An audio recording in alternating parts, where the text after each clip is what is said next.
Oi, boa noite a todos.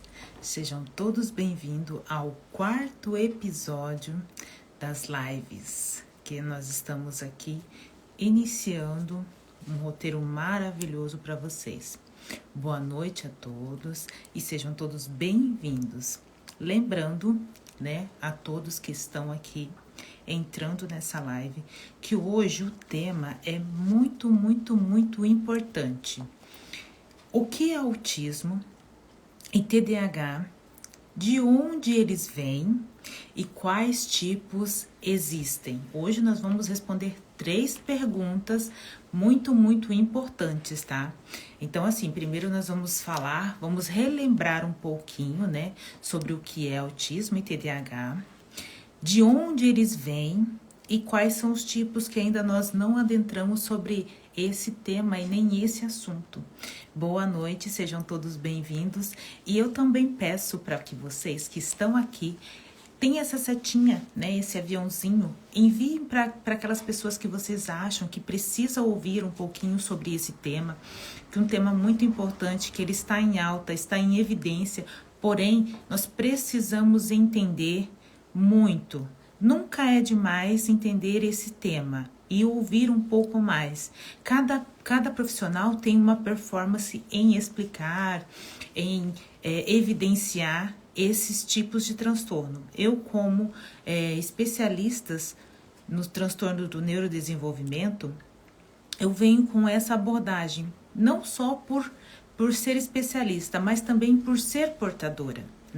Então eu falo de uma particularidade de evidência de causa e efeito, Então eu convido vocês a participarem desta live e ficarem comigo até o final, porque tem muita informação, muita novidade e coisas importantes, muitas informações. Então bora lá, quem tá aqui, vamos começar. Então eu vou iniciando respondendo o que é autismo e TDAH. O autismo é um transtorno no desenvolvimento do cérebro e ele afeta a capacidade de relacionamento com pessoas e ambientes. Quando nós usamos pessoas e ambientes, eu estou usando um termo simplificado. Nós usamos muito a comunicação social e a interação social. Boa noite Gisele, boa noite Pedro, estão me enviando boa noite aqui, por isso que eu estou repetindo boa noite para vocês, tá bom? E aí o que acontece? As causas do autismo, elas são multifatoriais. Por que multifatoriais? Porque ela tem uma grande influência na genética e também com a participação de aspectos ambientais. O autismo ele não vem só da genética. Ele não se evidencia na genética somente, mas também ele pode ser construído, ou nós podemos adquirir, o autismo pela participação dos aspectos ambientais. Quando nós perguntamos, muitas vezes eu sempre cito esses exemplos, por quê? Porque ele inicia na infância. Esses sintomas, essas evidências, esses critérios, eles iniciam desde a gestação, propriamente dito, desde a fecundação dessa criança. Para daí você entender que ele já inicia desde da primeira infância. No início da sua infância, você já consegue entender e perceber as situações, desses critérios dentro do autismo. Mas também nós temos a outra particularidade que nós estamos falando em conjunto com o TEA, Transtorno do espectro autista, que é o TDAH, transtorno do déficit de atenção com hiperatividade. Ele é um transtorno neurobiológico, que também ele vem da desculpa, gente, tô nervosa, mas vamos lá. Ele é também genético, neurobiológico, ele vem da genética, a causa dele é genética. Então, ele não tem esse aspecto de você adquirir pelo aspecto ambiental. O TEA, ele já tem essa perspectiva de você adquirir pelos aspectos ambientais. O TDAH, não, você já nasce. Ele é um transtorno neurobiológico. ele é causas genéticas. E ele também aparece na primeira infância e frequentemente ele acompanha o indivíduo por sua vida, como o transtorno do espectro autista. Por isso que ambos eles caminham juntos, né? Eles têm muitas particularidades em evidência, muitos critérios próximos. Então, por isso que a gente sempre caminha com esses dois transtornos. E o TDAH, ele se caracteriza pelos sintomas de desatenção, inquietude e impulsividade, tá? Então, por que a gente tem que trazer isso para o nosso dia a dia? Porque eles são temas que eles estão em evidência. Aí, porque muitas pessoas chegam para mim e falam assim, mas agora tudo é autista. Muitas vezes vem perguntar ou conversar ou em atendimento. Não, na verdade não é que tudo é autismo ou tudo é transtorno. Nem tudo é transtorno e nem tudo se caracteriza só ao autismo, ao TDAH ou outros transtornos do neurodesenvolvimento. O que se mostra é que a neurociência ela avançou, né? E os estudos, graças a Deus, né? Graças a tanto estudo e a tanta experiência que a neurociência veio para nos ajudar a desenvolver o cérebro. Por isso, neurociência, né? O estudo do cérebro humano. Para quê? Para que nós possamos desenvolver essas dificuldades, né? Nos desenvolver dentro da aprendizagem. Por isso que a gente usa neurociência ou neuropsicopedagogia, como eu já expliquei anteriormente. A neuropsicopedagogia, cujo é uma que é a minha formação atual, e hoje eu uso essa clínica, né, por evidência, não só a psicopedagoga, porém também a neuropsicopedagogia, porque ele é uma tríade, né? É o cérebro, o comportamento cognitivo e a aprendizagem e educação. A aprendizagem ela não vem somente da educação. Então, por isso ela está fundamentada, né? Então, eu trago sempre essas particularidades para que vocês possam entender de onde surge tantas palavras difíceis, tantas nomenclaturas e por que tudo isso está em evidência hoje. Né? E porque tantas pessoas se falando do mesmo tema, muitos profissionais falando sobre isso. Na verdade, muitos profissionais eles falam sobre isso, mas eles não evidenciam. Eu falo por evidência e por ser portadora, né? Tanto do TEA, do transtorno do espectro autista, quanto do TDAH. E quando nós falamos de suporte, ou quando nós falamos de tipos, né? Que seria quais os tipos existentes, que eu já expliquei para vocês de onde vem, que eles são causas genéticas, porém o TEA, né, ele vem também do ambiente onde você vive, você adquire também do ambiente, cujo TDAH não, você nasce com o TDAH, você nasce portador do TDAH, você não vai adquirir de ambientes sociais ou de ambiente familiar ou de qualquer outro tipo de ambiente.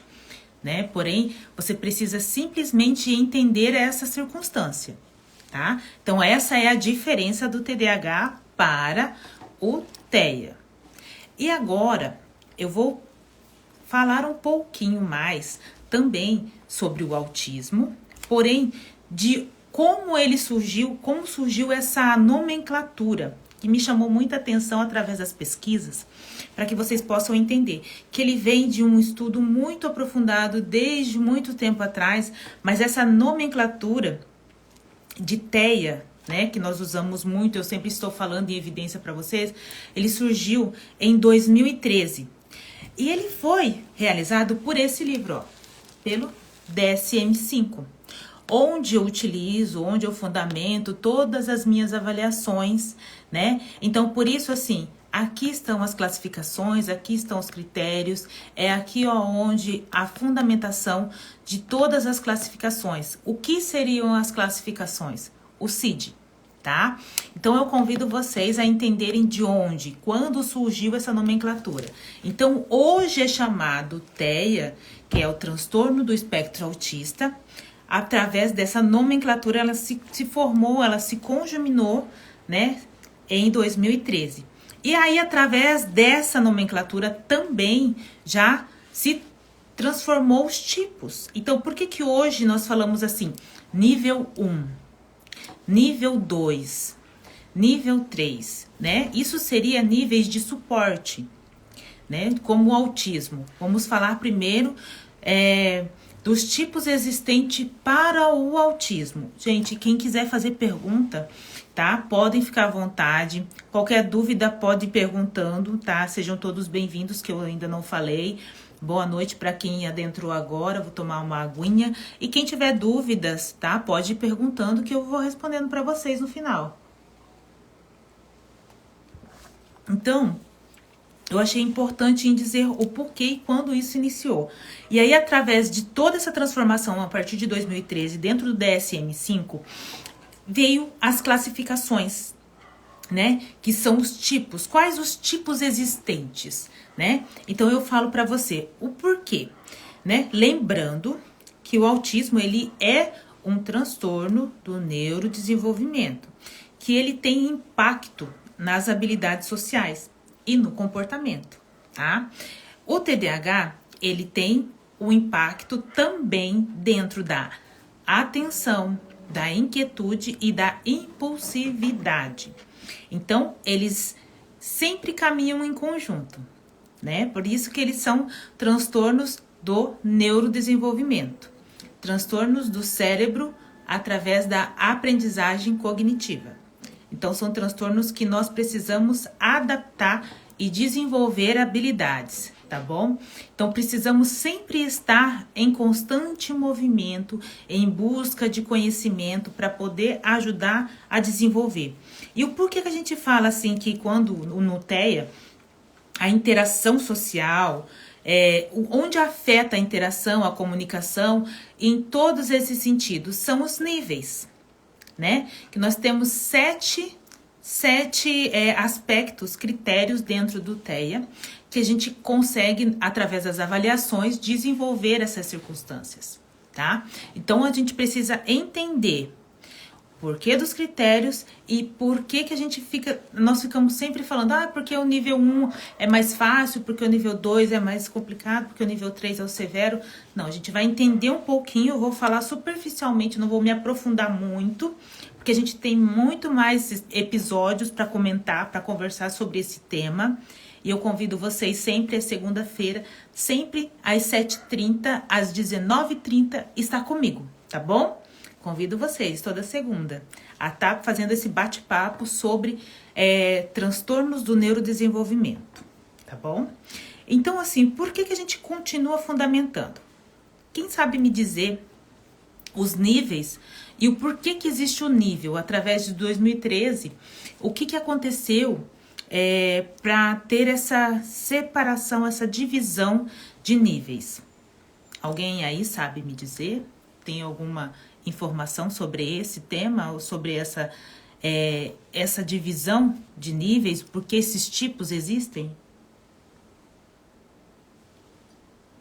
Vou esperar vocês aí comentar um pouquinho. Tem bastante gente participando. Muito, muito obrigada por vocês estarem participando. Então, vamos lá. Até que alguém fale, né? Eu vou já dando continuidade.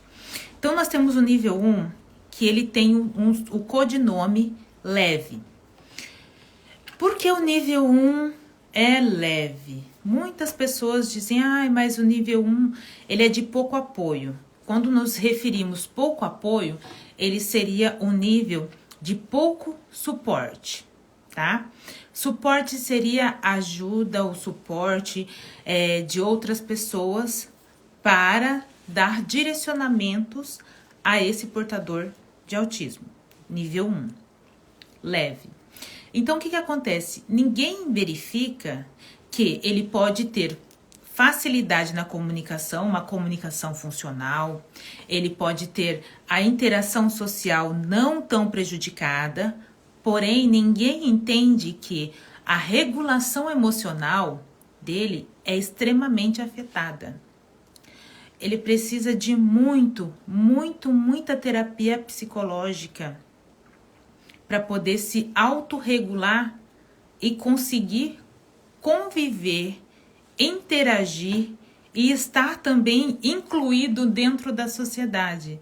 Não é o nível que vai dizer, mas é a especificidade de cada autista. Porque cada autista, ele tem o seu espectro e o seu espectro é único. É como uma digital. Pode ter níveis, nós todos somos classificados. Eu me coloco porque também eu tenho a minha classificação. Eu sou TEA, transtorno, eu sou portadora de transtorno do espectro autista. O meu nível de suporte é 2, né? Então, nada disso pode ser, porque você precisa de apoio, porque isso, porque isso. Eles são os critérios que eles são lançados dentro do DSM-5. Para quê? Para que nós possamos avaliar. Mas cada espectro é único. E cada um tem a sua particularidade e a sua individualidade. Nenhum autista é igual ao outro. Nenhum. Uns têm ecolalia, outros têm estereotipias. Ecolalias, que eu digo, são sons que que muitos autistas eles falam ou emitem. Estereotipias são movimentos que os autistas eles não conseguem controlar. É incontrolável. Comportamentos que eles são inadequados, né? Então, nós falamos estereotipias, porque eu uso muitos termos e muitas pessoas que podem estar aqui nessa live ainda não conhecem esses termos, tá? Então, fique atento. Então, quando eu digo para você que o nível 1 independe dele ser mais fácil de ser diagnosticado ou de ser portador, isso independe. Cada um tem a sua particularidade. No nível 2, que ele também tem o seu codinome, seu sobrenome moderado, ele necessita mais de apoio, ele necessita de um apoio mediano. Por quê? Porque no nível moderado, a comunicação e a interação social, ela tem um prejuízo maior. E a autorregulação também tem um prejuízo maior. Então, o nível 1, lembrando, voltando lá, o nível 1, o suporte dele, ele, na interação e na comunicação social, ele é mais leve, né? Ele é menos perceptível. Ninguém percebe. Agora, já no nível 2, que é o moderado, ele já é mais perceptível, tá? Então, a interação social é perceptível, a comunicação social é perceptível, comportamentos restritos e repetitivos é perceptível e a regulação emocional também. Então, por isso que o autista depende de um suporte e esse suporte ele precisa de ajuda. Sempre tem que ter alguém para estar ali de prontidão para dar esse suporte. Um moderado. Porém, no meu caso, eu digo assim, eu tenho a funcionalidade, mas no meu caso, eu tive o meu diagnóstico aos 42 anos. Então, eu aprendi a duras penas a ter essa comunicação social, a interação social e todo o outro manejo necessário de um portador de autismo, né? Então, por isso que eu volto e repito, às vezes eu sou repetitiva, cada espectro é único, tá? E aí nós temos o nível 3, que também tem o seu sobrenome severo. Por que severo? Porque ele necessita, dentro dos prejuízos, dentro dos critérios do autismo, de muita necessidade de apoio substancial. Por que substancial? Ele precisa de apoio para ele poder permanecer aqui. Por quê? Ele precisa de apoio para falar, porque muitos autistas nível 3, que severo, eles não são verbais, eles não têm comunicação mesmo, né? Então, aí ele tem que criar uma habilidade, uma forma de comunicação, ou visual, ou por às vezes, gestos, ou toque. Então, você tem que readaptar a comunicação. Claro que você não vai deixar que ele que a criança cresça sem nenhuma comunicação verbal. Não, ela é adquirida. Mas ela precisa ser muito treinada e precisa de muito amor, muito carinho e muita interação da família para que isso se desenvolva. Mas o severo seria isso, é uma criança ou um adulto ou um adolescente que ele precisa de apoio integral, sempre, para tudo. Para aprender a tomar banho, para aprender a comer, para aprender a sentar, para aprender a caminhar, para aprender tudo, para tudo. Para todos os comandos diários, para necessidade de sobrevivência, de substancial, entendeu? Então, por isso que o nível severo, ele precisa de um suporte maior, muito grande da família do portador de autismo. Lembrando, então, vamos retomar. O autismo, ele tem 3 níveis, nível 1, leve, nível 2, moderado e nível 3 de severo. Agora eu vou contar um pouquinho sobre o transtorno do déficit de atenção e hiperatividade, que também tem os seus critérios. Você sabia que o transtorno de déficit de atenção e hiperatividade tem os seus critérios e ele também tem nível? Dentro do DSM-5, cujo eu mostrei para vocês aqui, onde nós estudamos dentro do DSM-5, nós temos todos os critérios aqui reformulados e aplicados, tudo onde mora realmente os seus prejuízos, os seus critérios e onde a gente precisa buscar respostas através da clínica, né? Quando nós estamos avaliando ou através das intervenções, da reabilitação cognitiva, que também é uma das funções do neuropsicopedagogo, nós buscamos muita fundamentação dentro do DSM-5. Agora eu vou trazer um pouquinho para vocês sobre o TDAH. E que sempre, muitas das vezes, o portador de TEA, de autismo, ele tem um combinado. Muitas vezes está casado o TDAH. Por quê? Porque ele tem muitos critérios próximos do autismo, né? Então, como ele também é genético, mas ele não porventura, ele não é adquirido, então, ele vem como combinado, tá? Então, vamos falar um pouquinho sobre o TDAH. O TDAH, ele tem por nome transtorno de déficit de atenção e hiperatividade. E ele tem 3 tipos que são subtipos dele. Desatenção predominante é o primeiro nível. O segundo é a hiperatividade e impulsividade. Hiperatividade é a inquietude, a inquietação. E a impulsividade é algo que você faz automaticamente. E a terceiro tipo do TDAH é o combinado. O combinado que seria assim: déficit, quando a gente lê a nomenclatura do transtorno, ele já tem atenção e hiperatividade, mas o nome dele não se dá os combinados e os níveis. Então, eu posso ser transtorno de déficit de atenção e hiperatividade com hiperatividade e impulsividade, ou combinado. Desatento, que é a desatenção predominante, com impulsividade e hiperatividade. Então, esse é o combinado, são os 3 níveis que a gente tem dentro do TDAH. Então, precisamos prestar muita atenção, tá? Cada um deles, eles também se caracteriza com os seus comportamentos. Os sintomas dele, os comportamentos, eles também estão descritos dentro do DSM-5.